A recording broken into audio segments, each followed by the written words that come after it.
Welcome to Chapter 1 of our series, How We Got Here, The Crises That Shaped Us.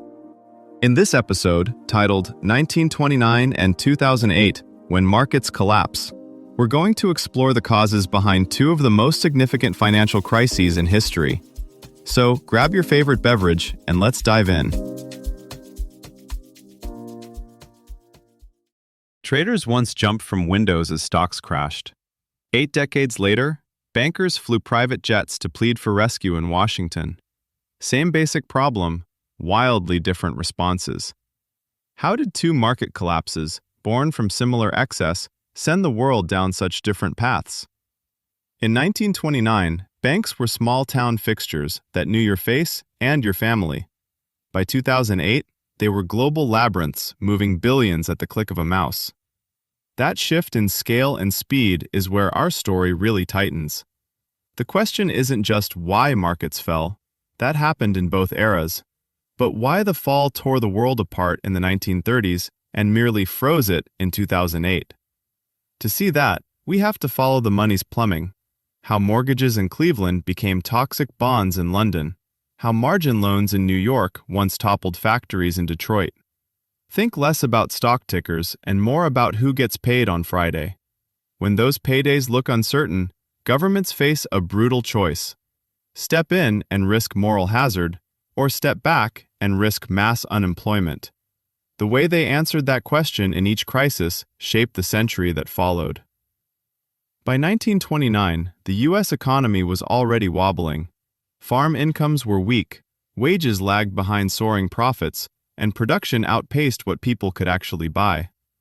In 2008, the stress lines ran through household balance sheets: record mortgage debt, stagnant real wages, and suburbs built on borrowed money.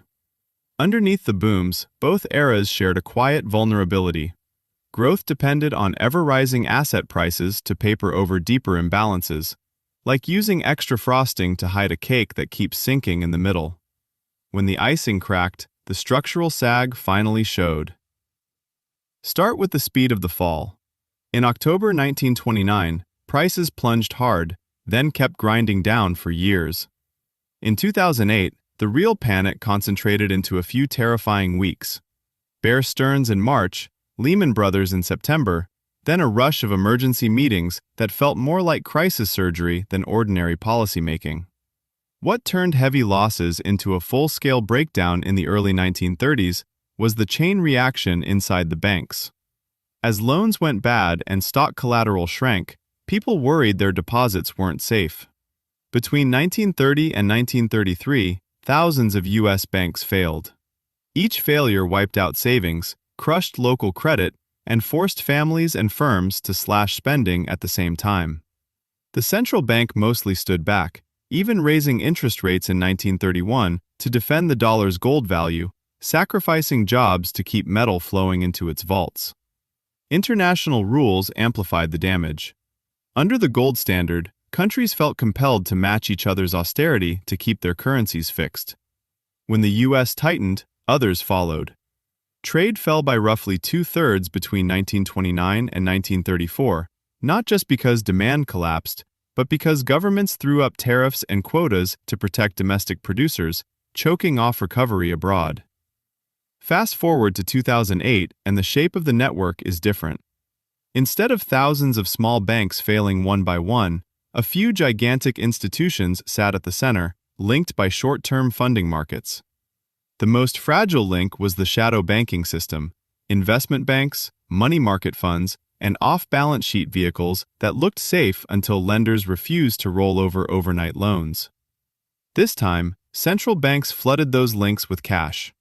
The Federal Reserve and its peers slashed rates near zero, opened emergency lending facilities, and even bought mortgage and government bonds outright, policies that would have been unthinkable in the 1930s.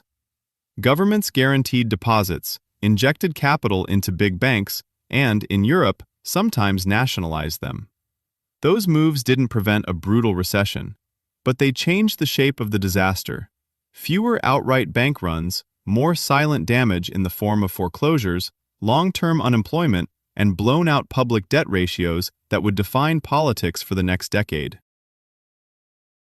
In the early 1930s, it wasn't just Wall Street that shattered. Whole towns lost their lenders, like a regional power grid blinking off one substation at a time.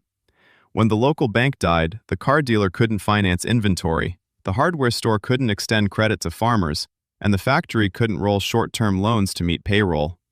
Production didn't merely slow, in many places it stopped, which is how you end up with U.S. industrial output cut almost in half and joblessness above 20%.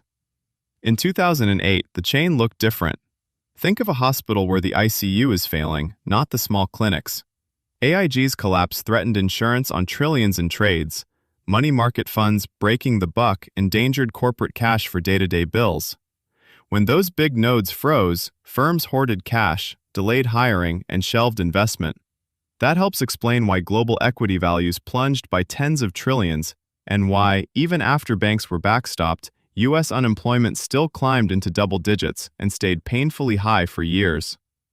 Crises like 1929 and 2008 also rewired how we think about risk. Today's regulators watch leverage the way doctors track blood pressure, not to eliminate it, but to catch the spikes before a stroke. Yet risk can slip from banks into tech platforms, hedge funds, or crypto markets faster than rules update. Climate shocks or cyber attacks could jolt several systems at once, testing whether our emergency tools and our social safety nets are built for a world where normal is constant stress.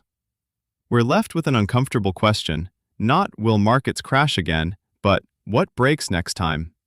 Algorithms trade in milliseconds, debt piles up in student loans and buy now pay later tabs, and housing costs squeeze wages.